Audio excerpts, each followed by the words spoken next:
ঘেউ, ওখানে ঘেউ, কি কুয়াশা এখনই।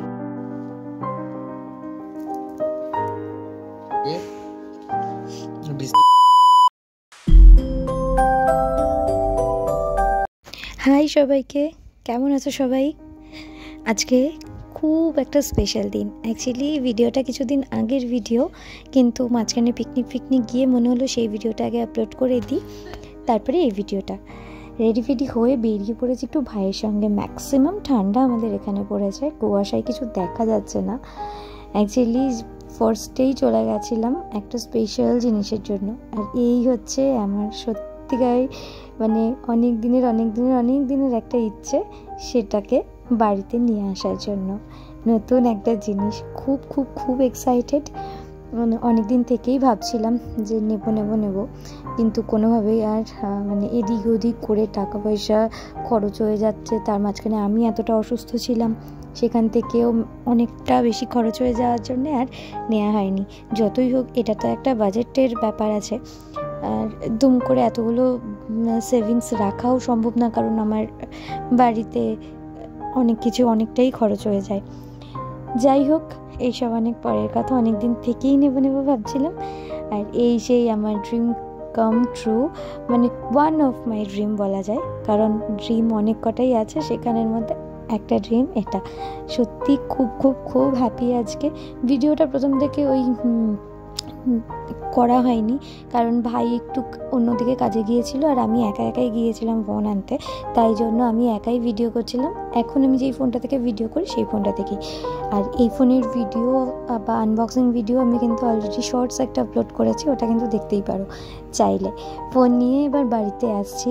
তারপরে বাড়িতে অ্যাকচুয়ালি আজকে প্রিপারেশনের ব্যাপার আছে, কারণ ওই যে বললাম সেকেন্ড একটা স্পেশাল জিনিস রেডি হতে চলেছে, তাই জন্য আজকে দিনটা সত্যিই খুব স্পেশাল। আজকে এই ফোনটা নিয়ে একটা অনেক দিনের ইচ্ছে, আর সেকেন্ড হচ্ছে বাবার জন্মদিন, যেটা আরও একটা স্পেশাল ব্যাপার।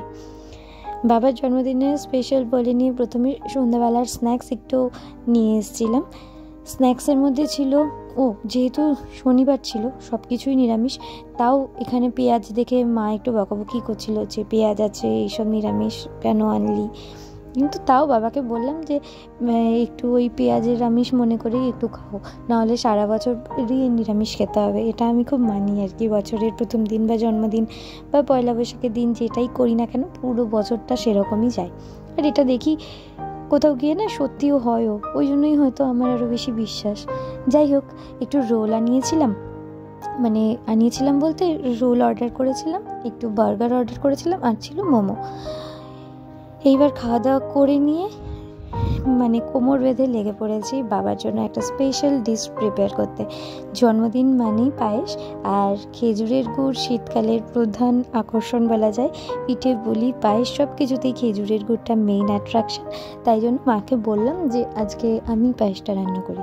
তাই জন্য এখানে পায়েসটা রান্না করার জন্য প্রথমে যা ইনগ্রিডিয়েন্টস বা যেরকম করে করতে হয় সেই সবই করছিলাম। খুব একটা বেশি আমি ভালো হয়তো পারি না, কিন্তু ওই যে বলে না, কোনো একটা জিনিস মন থেকে কিছু একটা চাইলে সেটা সত্যি ভালো হয় বা সত্যি সেটা পূরণ হয়। আমার ক্ষেত্রেও তাই। পায়েসটা বসিয়ে এবার বাইরে এসেছি পাটা একটু সেঁকার জন্য। এতটা ঠান্ডা, আর যাদের ইউরিক অ্যাসিড বা আর্থারাইটিসের প্রবলেম থাকে তাদের শীতকালটা খুব কষ্ট হয় আমার মনে হয়, কারণ আমার যেহেতু আছে, তাই জন্য জয়েন্টে বা পায়ে একটু ঠান্ডা লাগলেই এতটা ব্যথা করে, যেটা সহ্য করা যায় না। আর এতক্ষণ দাঁড়িয়ে এসব করছিলাম দেখে নিয়ে, আর সকাল থেকে হাঁটা হয়েছে অনেক। বিশাল ধোয়া, চোখ জ্বলে যাচ্ছে আমার, আমি থাকতেই পারছি না। দেখো চোখ দিয়ে জল বেরিয়ে কি অবস্থা। আমি আর যাবো না, এখন ওই রান্নাঘরে কাজ করি। রান্নাঘরের কাজ মোটামুটি একটু এগিয়ে, অনেকটা সময় লাগে না, অনেকটা টাইমের ব্যাপার যেহেতু, তাই জন্য একটুখানি এগিয়ে নিয়ে বাইরে এবার বেরিয়েছি। বাইরে কতটা কুয়াশা হচ্ছে সেটা দেখার জন্য। আর এই বাইরের সিচুয়েশান মোটামুটি তখন 7টা সাড়ে 7টা মতন বাজে, তাতেই এইরকম কুয়াশা, কি অবস্থা। ঠান্ডা বীভৎস ঠান্ডা। বাড়িতেই 3-4টে সোয়েটার পরে নিয়ে বসে থাকতে হচ্ছে ঘরের ভেতরে। কি বলবো। আর এই ঠান্ডা হলে না আমার প্রচণ্ড অস্বস্তি হয়, আমি এত ঠান্ডা সহ্য করতে পারি না। আর এতটা ঠান্ডা কন্টিনিউয়াসলি যদি 3-4 দিন ধরে থাকে তাহলে তো আমি শেষ মোটামুটি। গায়ে হাত পায়ে মানে পায়ে স্পেশালি এত যন্ত্রণা, সেই যন্ত্রণা মানে ব্যথার ওষুধ খেয়ে খেয়ে আমার থাকতে হয়।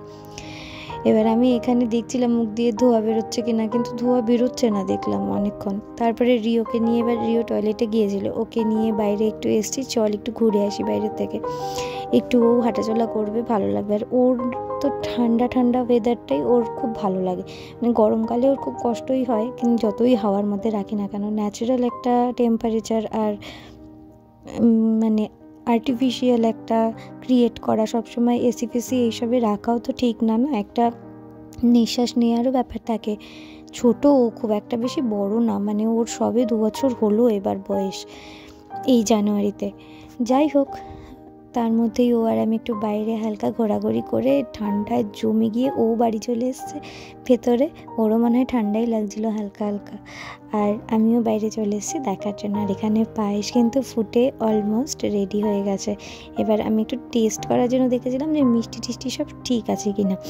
তো হ্যাঁ, দেখলাম খেয়ে এত ভালো লাগছে, আমার নিজেরই ভালো লাগছে, কে বাবা এত সুন্দর আমি করতে পারলাম। আর গরম গরম ধোয়া উঠছিল, বাবাকে এবার একটু সার্ভ করছিলাম, যেহেতু বাবার জন্মদিন, বাবার স্পেশাল ব্যাপার, তাই জন্যে। এখানে রাত্রিবেলা খাওয়া দাওয়া হয়ে গেছে। এবার ধূপ মানে এটা যে দেখা যাচ্ছে এখন, সেটা কিন্তু আমি ফ্ল্যাশ জ্বালিয়ে দেখছিলাম যে কুয়াশাটা কীরকম লাগে। মনে হচ্ছিল যেন কুয়াশাটা বৃষ্টির মতন উঠছে, কোনো চারদিকে কোনো ধোঁয়া, এইরকম কুয়াশা দেখা যাচ্ছিল। অসম্ভব ঠান্ডা, মানে পুরো 8-9 ডিগ্রি টেম্পারেচার ছিল, এতটা ঠান্ডা মানে সহ্য করার বাইরে। ওয়াশরুমে উঠেছিলাম, কিন্তু আর ঠান্ডায় আর দাঁড়িয়ে থাকতে না পেরে ঘরে চলে এসেছি কোনো রকমে। ঘরে এসে ঠান্ডায় কাঁপতে কাঁপতে নাক মুখ ঢেকে আমি, মা আর ভাই একটু গল্প করছিলাম। অ্যাকচুয়ালি খাওয়ার পরে এই টাইমটাতে না রোজই আমাদের একটু ছোটোখাটো অল্প ঘোরার প্ল্যান এইসব হয়। আবার সকালবেলা উঠে সেগুলো ক্যান্সেলও হয়ে যায়, সেটা আলাদা ব্যাপার। সেই সবই প্ল্যান হচ্ছিলো ছোটোখাটো, নেক্সট কোথায় যাওয়া যেতে পারে, কী হতে পারে। এবার আসি ফোনের কথায়। এতক্ষণ ধরে আমি নিজেও ওয়েট করছিলাম যে ফোনটাকে একটু দেখব, একটু ফাঁকাভাবে ভিডিও করব, তাই জন্যে। ফোনের কথা বলি, আমি নিয়েছি আইফোন 14। এবার যা বাজেট ছিল সেই অ্যাকর্ডিং 15 হয়ে যেত, কিন্তু যেহেতু আমি ভিডিও করি, আমার একটু স্পেস বা স্টোরেজ যাই বলি না কেন সেটার একটু দরকার, তাই জন্য আমি কনসিডার করলাম 14ই। তারপরে ফোনের এই এক্সট্রা যেসব পার্টস থাকে, মানে ব্যাক কভার, লেন্স প্রোটেক্টার, ফোনের স্ক্রিন প্রোটেক্টার, অ্যাডাপ্টার, তারপরে ইন্স্যুরেন্স, সব কিছু মিলে কিন্তু ওই 15-এর 216 GB মতনই বাজেট একটা চলে যায়। কিন্তু যাই হোক, বাজেটেরও তো একটা ব্যাপার থাকে, সবারই আশা করি এই জিনিসটা সবাই এগ্রি করবে। অ্যাকচুয়ালি ফোনটা এই মুহূর্তে নেওয়ার কোনো প্ল্যান ছিল না। আমি Samsung Galaxy M52 5G use করি। এবার সেই ফোনটারও জাস্ট 2 ইয়ার্স হয়েছে, এই নভেম্বরে, তাও আবার। তো হঠাৎ করে দেখছি, হঠাৎ মানে একদমই হঠাৎ করে, আমার ফোনে একটা স্ক্র্যাচ নেই, জল টল কিচ্ছু লাগেনি। যদিও আমার ফোনটা মানে ক্লেম করে যে ও ওয়াটার রেজিস্ট্যান্স, তারপরেও বলছি কোনো জল টল কিচ্ছু লাগেনি। হঠাৎ করে দেখছি একটা পিঙ্ক লাইন চলে এসছে। এবার কাস্টমার সার্ভিসে, সার্ভিস সেন্টারে যখন গিয়েছিলাম, তখন আমাকে বললো যে 7,500 টাকা লাগবে। তারপরে আরেকদিন গেলাম, সে তখন বললো 6,000 টাকা লাগবে। তারপরে ভাবলাম যে থাক, আগে তাহলে অন্য কিছু একটা সুইচ করে দেখি সেইটা কীরকম হয়, তারপরে এটা আস্তে ধীরে ঠিক করে নেব। এবার এই ফোনটা যতদিন আমি ঠিক করতে দেবো, তখন তো ফোনটাকে সার্ভিস সেন্টারে রাখতে হবে, তখন আমার তো কিছু একটা মানে রাখতে হবে আমার কাছে ফোন। তাই জন্য ভাবলাম যে তাহলে 14এই সুইচ করে যাই একবারে। নেব তো আমি, আজ না হোক কাল নেওয়ার একটা ইচ্ছে ছিলই বরাবরই, কিন্তু এটাই চান্স এসছে যখন, তাই আর হাতছাড়া করছি না। যাই হোক, আমার ফোনটা কেমন লাগলো সবাই কিন্তু কমেন্ট করে জানিও। বাড়িতে সবাই মানে দেখেছে, ভালোই বলেছে, খারাপ হয়নি। আর এই কালারটা আমার মনে হলো যে একটা ডিসেন্ট কালার, রাদার দেন ওই পিঙ্ক, বা পিঙ্ক তো 14-এ নেই, সরি, ওই ব্ল্যাক হোয়াইট এইসব নেইনি। আমার এই কালারটাই খুব ভালো লাগলো। তো এই কালারটা আর কার কার ভালো লেগেছে একটু জানিও আমাকে কমেন্টে। আর ভিডিওটা করতে গিয়েও এতটা মজা লাগছে যে ফাইনালি আমার হাতে এই একটা গ্যাজেট, যেটা নেওয়ার ইচ্ছা মোটামুটি অনেকেরই থাকে বা যারা ভালোবাসে এই ফোনটাকে। যাই হোক, ভিডিওটা কেমন লাগলো অবশ্যই জানিও আমাকে কমেন্ট করে। দেখা হচ্ছে নেক্সট ভিডিও।